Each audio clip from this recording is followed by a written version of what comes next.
नमस्कार। आज हम कक्षा 6 की संस्कृत के अंतर्गत इसके तीसरे पाठ का अभ्यास हल करेंगे। अभ्यास में दिया गया पहला प्रश्न है उच्चारणम कुरुत, यानी दिए गए शब्दों का उच्चारण करना है। इन्हें संस्कृत में कैसे बोला जाता है इसका अभ्यास करना है।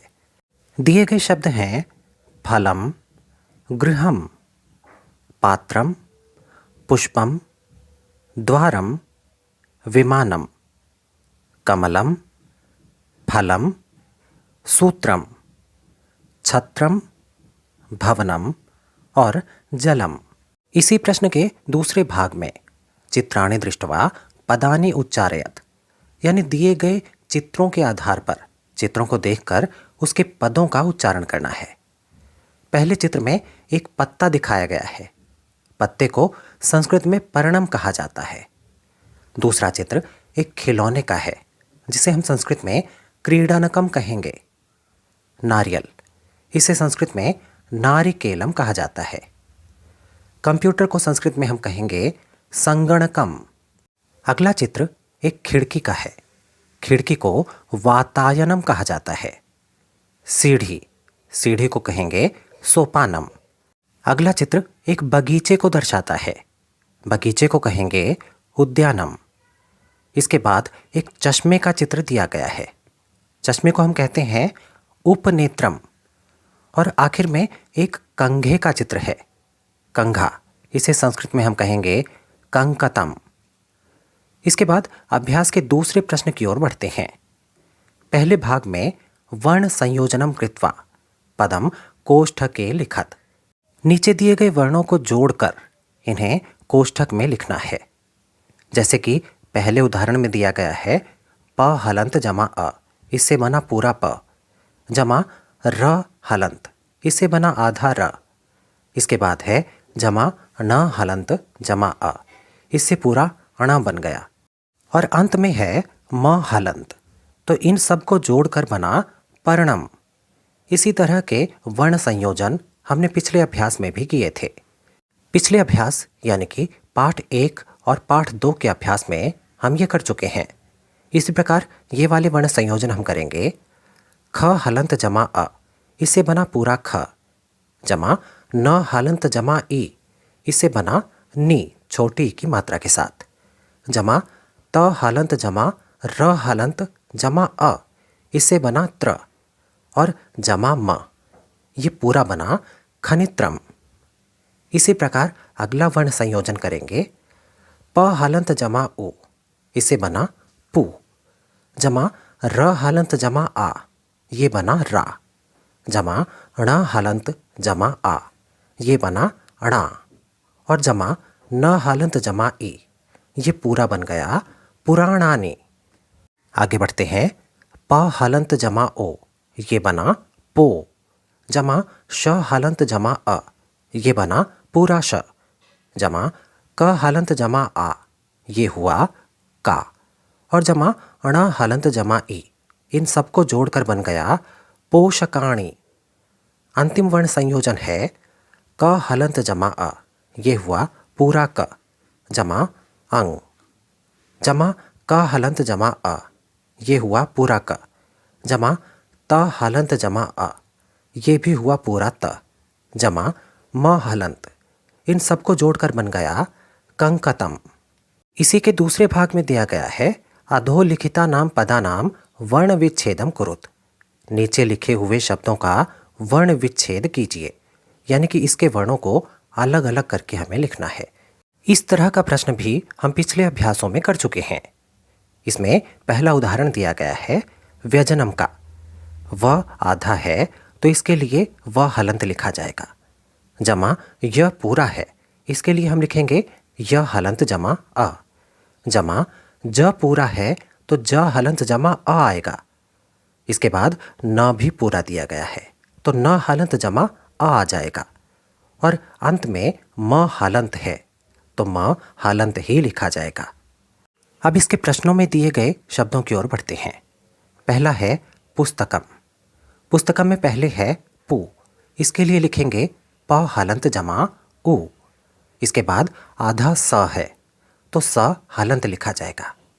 इसके बाद पूरा त है तो त हलंत जमा अ हो जाएगा।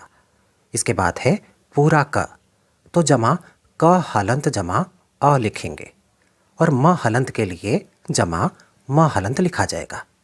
इसी प्रकार अगले शब्द भित्तिकम के लिए हम लिखेंगे। पहला है भी तो इसके लिए हम लिखेंगे भ हलंत जमा ई। इसके बाद आधे त की आवाज आ रही है तो जमा में त हलंत लिखा जाएगा। इसके बाद ती है तो जमा त हलंत जमा ई लिखेंगे। इसके बाद पूरा क दिया गया है तो क हलंत जमा अ लिखा जाएगा और अंत में है म हलंत तो हम लिख देंगे जमा म हलंत। ये हुआ इसका वर्ण विच्छेद। इसके बाद है नूतनानी। नूतनानी में पहले है नू तो इसके लिए लिखेंगे न जमा ऊ जमा त पूरा है त हलंत जमा अ लिखेंगे।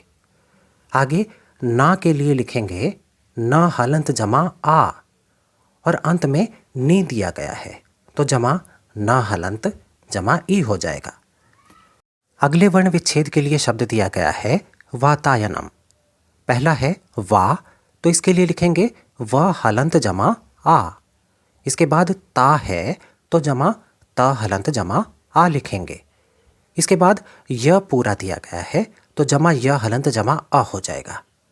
न पूरे के लिए लिखेंगे जमा न हलंत जमा अ और अंत में म हलंत है तो इसके लिए जमा म हलंत लिखा जाएगा। अंतिम शब्द दिया गया है उपनेत्रम। पहला है उ इसके लिए उ लिख देंगे। उसके बाद प पूरा दिया गया है तो प हलंत जमा अ हो जाएगा। जमा ने के लिए न हलंत जमा ए जमा त्र। त्र के लिए हम लिखेंगे त हलंत जमा र हलंत जमा अ।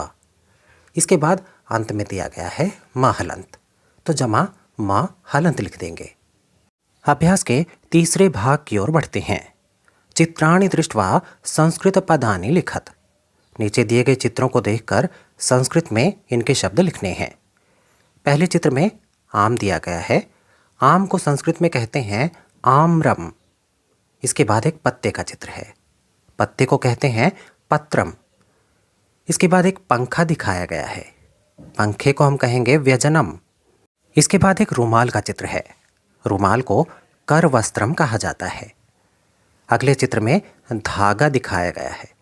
धागे को सूत्रम कहा जाता है। अंतिम चित्र एक छाते का है। छाते को हम कहेंगे छत्रम। और इसके बाद अभ्यास के चौथे प्रश्न की ओर बढ़ते हैं। चित्रम दृष्ट्वा उत्तरम लिखत। चित्रों को देखकर उनके उत्तर लिखने हैं। चित्रों के साथ कुछ प्रश्न दिए जा रहे हैं। इन प्रश्नों का उत्तर हमें चित्र को देखकर लिखना है। जैसे पहले चित्र में दिखाया गया है पेड़ से आम के फल गिर रहे हैं और प्रश्न में पूछा गया है किम पतति क्या गिरता है तो इसका उत्तर हम लिखेंगे आम्रम पतति आम गिरता है। अगले चित्र में दो मोरों को नाचते हुए दिखाया गया है और प्रश्न पूछा गया है मयूरौ किम कुरुतः दो मोर क्या करते हैं। इसका उत्तर हम लिखेंगे मयूरौ नृत्यतः दो मोर नाचते हैं। अगले चित्र में दो खिलौने दिखाए गए हैं। प्रश्न पूछा गया है एते केस्तः ये दोनों क्या हैं। उत्तर लिखेंगे एते क्रीडनकेस्तः ये दो खिलौने हैं। इसके बाद अगला चित्र है जिसमें कुछ बालिकाएं पढ़ रही हैं और प्रश्न में पूछा गया है बालिकाः किम कुर्वन्ति बालिकाएं लड़कियां क्या करती हैं क्या कर रही हैं। उत्तर लिखेंगे बालिकाः पठन्ति बालिकाएं पढ़ रही हैं। इसी प्रकार अंतिम चित्र में फूलों को दिखाया गया है और प्रश्न पूछा गया है कानि विकसन्ति क्या खिलते हैं। उत्तर लिखेंगे पुष्पाणि विकसन्ति पुष्प यानी फूल खिलते हैं। अभ्यास का पांचवा प्रश्न निर्देशानुसारम वाक्यानि रचयत। निर्देश के अनुसार जैसा कि एक उदाहरण में दिखाया गया है उस निर्देश के अनुसार हमें वाक्यों को लिखना है। जैसे कि पहला उदाहरण दिखाया गया है एतत् पतति और इसे बहुवचन में बदलना है। एतत् का बहुवचन होगा एतानि और पतति का बहुवचन होगा पतंती। इस प्रकार पूरा वाक्य बना एतानि पतंती। इसी प्रकार अगले वाक्यों को हमें लिखना है। यहां दिया गया है एते पर्णे स्तः, इसे बहुवचन में बदलना है।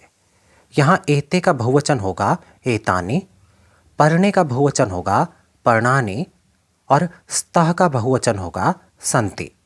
तो पूरा वाक्य बन जाएगा एतानि पर्णानि संति, यानी ये सब पत्ते हैं। दूसरे वाक्य में मयूरः नृत्यति, इसे भी बहुवचन में बदलना है। मयूरः का बहुवचन होगा मयूरः और नृत्यति का बहुवचन होगा नृत्यन्ति। तो पूरा वाक्य बन जाएगा मयूरः नृत्यन्ति। तीसरे प्रश्न में एतानि यानानि, इसे द्विवचन में बदलना है। एतानि का द्विवचन होगा एते, यानी ये दो, और यानानि का द्विवचन होगा याने। तो पूरा वाक्य बन जाएगा एते याने। अगला वाक्य दिया गया है छात्रे लिखतः, इसे बहुवचन में बदलना है। छात्र को बहुवचन में कहेंगे छात्राः और लिखतः को बहुवचन में कहेंगे लिखन्ति। तो पूरा वाक्य बन जाएगा छात्राः लिखन्ति। अंतिम वाक्य दिया गया है नारिकेलम पतति और इसे द्विवचन में बदलने का निर्देश दिया गया है। नारिकेलम का द्विवचन होगा नारिकेले और पतति का द्विवचन होगा पततः। तो पूरा वाक्य बन जाएगा नारिकेले पततः। अभ्यास का छठा और अंतिम प्रश्न, उचित पदानि संयोज्य वाक्यानि रचयत।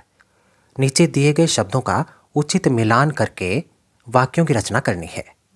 जैसे पहला शब्द दिया गया है कोकिले, इसका मिलान होगा कूजतः के साथ। कोकिले कूजतः, दो कोयलें कूकती हैं। अगला शब्द है पवनः, इसका मिलान हम करेंगे वहति के साथ। तो इसका वाक्य बन जाएगा पवनः वहति, यानी कि हवा बहती है या हवा चलती है। पुष्पम का मिलान करेंगे विकसति के साथ। पुष्पम विकसति, यानी फूल खिलता है। अगला शब्द खगः, इसका मिलान होगा उत्पतति के साथ।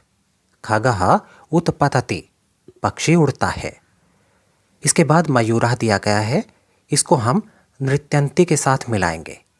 मयूरः नृत्यन्ति, मोर नाचते हैं। अंतिम शब्द सिंहः, इसे मिलाएंगे गर्जन्ति के साथ। सिंहः गर्जन्ति, शेर दहाड़ते हैं। तो ये था रुचिरा भाग 1 के तीसरे पाठ का अभ्यास। आशा है आपको यह अभ्यास अच्छे से समझ में आ गया होगा। धन्यवाद।